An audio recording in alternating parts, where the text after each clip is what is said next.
This is probably one of the last things you want to see is another Harbor Freight solar panel video.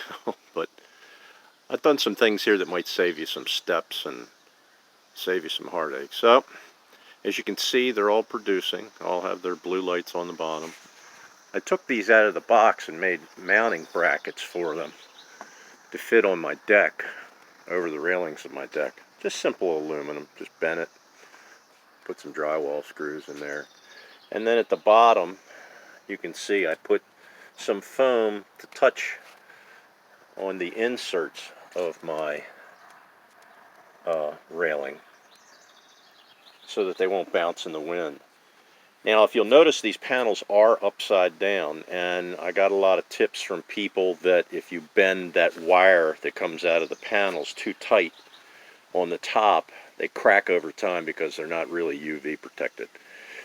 So I put the brackets down, and in fact, if you use these panels the way they're supposed to be, they're actually upside down and the angle's off.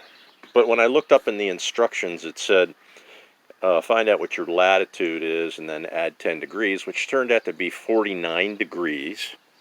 And as you can see, they're on a pretty good tilt. And this turned out exactly to be 49.5 degrees. So that worked pretty good. Now, let's go. I ran the wires underneath my deck over to a junction point here, and I put in a waterproof cigarette lighter so I can plug and unplug this unit. And then from there, I drilled a hole through the wall that goes inside the house. We'll go downstairs and look at the other part of it. Okay, here's my charge controller.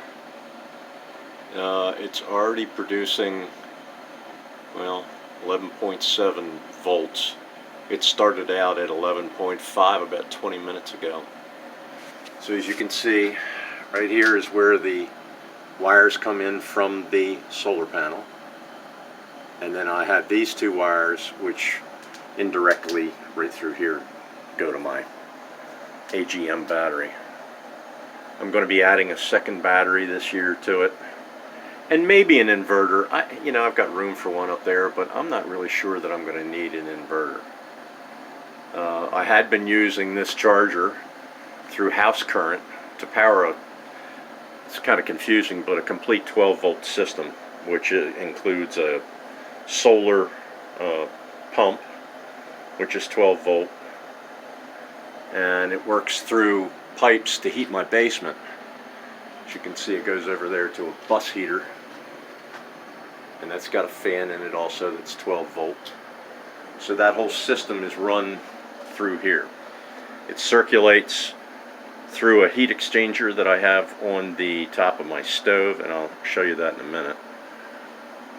And then when it comes down into the basement, the hoses, it goes to the bus heater. And then it comes back from the bus heater and goes into this storage bucket, which is insulated. And then it's recirculated through the pump and goes back through the system. It's a closed system, but it keeps the basement warm in the winter. All right, now I'll show you the upstairs in a minute. This is the heat exchanger that I have on the top of my coal stove. It has a plate on the top that's asbestos plate. Yeah, I know that's dangerous, but anyhow, stainless steel exchanger, and it goes down through pipes that go down into the basement to the system that you just saw. The two gauges that you see are monitors. They're temperatures coming out of the heat exchanger and temperatures at the bottom of the reservoir that's downstairs. So anyhow, I thought I'd hook up these solar panels to augment the system that I already have, and to keep the batteries charged in the winter. I figure the snow will slide right off of these things. So, all right, thanks for watching. Click to subscribe if you like it. Thank you.